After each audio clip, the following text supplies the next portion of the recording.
They said his guitar was worthless junk, held together with electrical tape and prayers.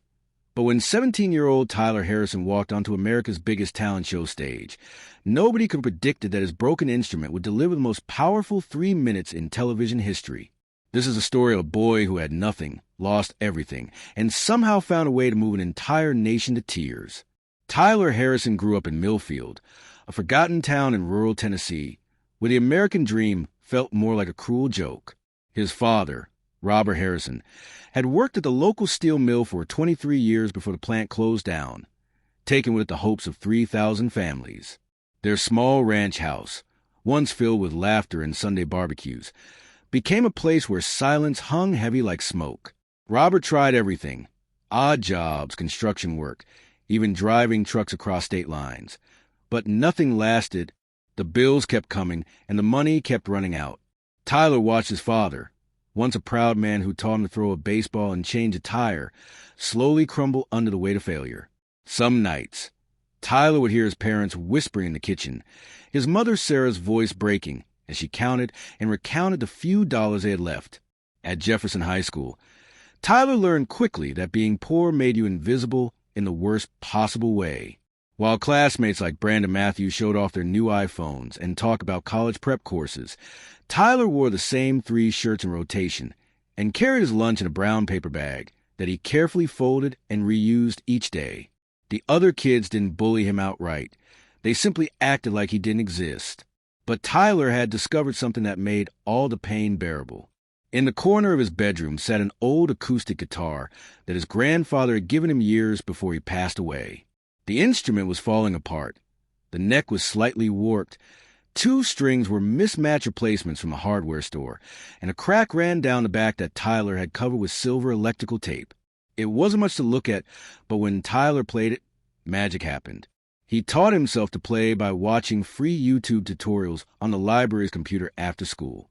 His fingers would bleed from practicing on the rough, cheap strings, but he kept going. Music became his escape, his sanctuary, his way of making sense of a world that seemed determined to break him down. In that tiny bedroom with peeling wallpaper, Tyler would close his eyes and play, transforming pain into melody, loneliness into beautiful sound. The turning point came on a Tuesday morning in October. Tyler arrived at school to find a crowd gathered around the main bulletin board.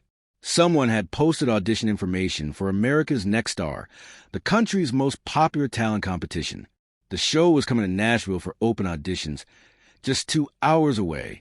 Students were buzzing with excitement, talking about which songs they'd perform, what they'd wear, how they'd become famous. Tyler stared at that flyer for a long time. The prize was life-changing: a recording contract, $100,000, and a chance to perform for millions of viewers. But the application fee was $50, money his family simply didn't have. When he mentioned it to his parents that evening, his father's face went dark with frustration. "Son, we can barely afford groceries," Robert said, his voice heavy with defeat. "I can't even fix the truck's transmission. How am I supposed to give you $50 for some pipe dream?" Tyler nodded and said he understood, but that night he made a decision that would change everything. He had been saving every dollar he could find. Money from returning Coke bottles, loose change found in couch cushions, the occasional $5 from helping elderly neighbors with yard work. Hidden in an old shoebox under his bed was exactly $47.32.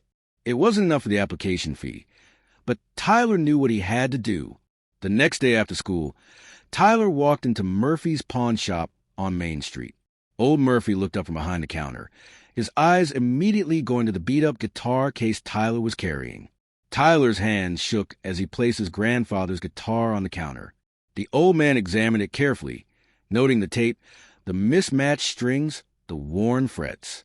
"I can give you $15, Murphy said finally. "It's not worth much in this condition." Tyler's heart sank.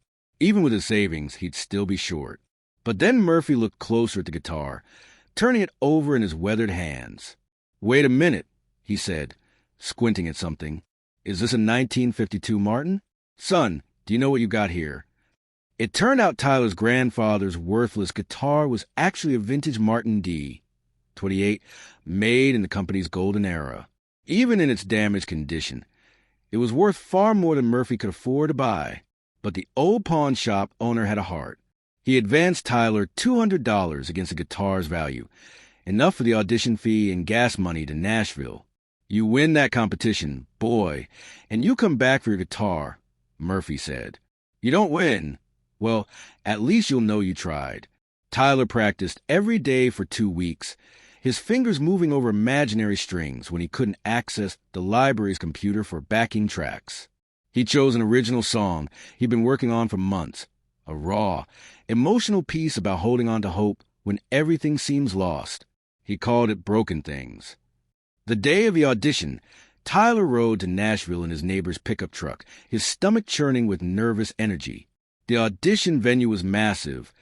Thousands of hopefuls lined up around the block, many with professional equipment, backup musicians, and managers. Tyler looked down at his second-hand clothes and felt completely out of place. The waiting lasted 8 hours. Tyler watched as singer after singer emerged from the audition room, some crying with joy, others devastated by rejection. When his number was finally called, his legs felt like jelly as he walked down the hallway toward the judges' table. The audition room was smaller than he'd imagined, with 3 judges seated behind a long table. Jennifer Martinez, a Grammy-winning pop star, David Chun, a legendary music producer, and Amanda Foster, a country music icon. Behind them stood several cameras and a small crew. Tyler had never seen so many people focus on him at once. "What's your name, sweetie?" Jennifer asked, her voice kind but professional. "Tyler Harrison, ma'am, from Millfield, Tennessee. And what will you be performing for us today?" Tyler's voice cracked slightly as he answered, "An original song I wrote called Broken Things. I'll be playing acoustic guitar." He pulled out a borrowed guitar. Murphy had lent him a basic acoustic for the audition, and began to tune it. His hands were shaking so badly he could barely hold the pick. In the back of his mind, he heard all the voices that had told him he wasn't good enough, that poor kids from nowhere towns don't make it big, that dreams are luxuries his family couldn't afford. But then Tyler closed his eyes, took a deep breath, and began to play. The first chord rang out clear and true, and suddenly the room seemed to shift. Tyler's voice, when it came, was nothing like the nervous teenager who had walked through the door. It was raw and powerful, filled with every heartbreak, every disappointment, every moment of hope that had shaped his 17 years of life. He sang about his father losing his job, about watching dreams crumble like the old houses in his neighborhood. He sang about his grandfather's guitar and the magic it held, about finding beauty in broken things. But most of all, he sang about refusing to give up, about believing that even when everything falls apart, there's still a song worth singing. The judges sat transfixed. Jennifer's professional composure began to crack, her eyes welling up with tears. David leaned forward, completely absorbed in performance.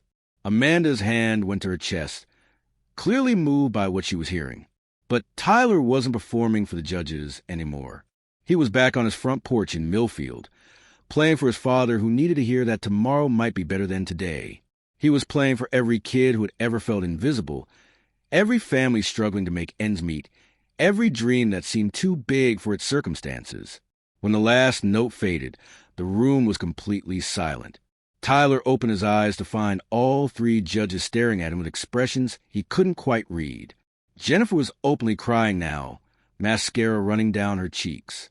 "Tyler," she said, her voice thick with emotion, "in 15 years of judging auditions, I have never heard anything like that. You didn't just sing a song. You opened up your soul and let us look inside." David nodded emphatically. "That wasn't a performance, son. That was pure truth set to music. I've worked with the biggest names in the industry, and most of them would kill for the authentic emotion you just displayed." Amanda wiped her own eyes before speaking. "Honey, I grew up poor in rural Alabama. I know what it's like to dream big when you've got nothing. But talent like yours, real, honest-to-God talent, that doesn't come from money or connections. That comes from somewhere deeper, and you got it in spades." The 3 judges looked at each other and nodded. "Tyler Harrison," Jennifer said, standing up from her chair, "welcome to the live shows." Tyler's legs nearly gave out. He had made it through. not just to the next round, but all the way to the televised portion of the competition. When the camera stopped rolling, Jennifer approached him personally. "Tyler, can I ask you something? That guitar you mentioned in your song, your grandfather's guitar, where is it now?" Through tears of joy and relief, Tyler told her about Murphy's pawn shop, about having to sell the one thing that meant the most to him just to afford the audition fee. Jennifer exchanged glances with the other judges. "We'll be right back," she said. 20 minutes later, the judges returned with Tyler's actual grandfather's guitar, the battered, taped-up Martin D. 28 that had started his entire journey. They had driven to Millfield, bought it back from Murphy for far more than its appraised value, and even had it professionally restored while preserving all its character and history. "Every artist needs their lucky guitar," David said with a grin. "Besides, something that beautiful deserves to be played, not sitting in a pawn shop." Tyler went on to win America's Next Star, but more importantly, his story inspired millions of viewers who saw themselves in his struggle. His victory was more than personal success. It was proof that talent and determination could overcome any obstacle, that sometimes the most broken things really do create the most beautiful music. Today, Tyler Harrison is a platinum-selling recording artist, but he hasn't forgotten where he came from. He established the Broken Things Foundation, which provides musical instruments and education to underprivileged kids across America. His father, Robert, now manages Tyler's charitable foundation, and his mother, Sarah, travels with him to schools where Tyler shares his story and encourages young people to never give up on their dreams. And that old Martin D28? Tyler still plays it at every concert, its electrical tape scars and all, reminding himself and his audiences that our flaws don't define our potential. They make our music more beautiful.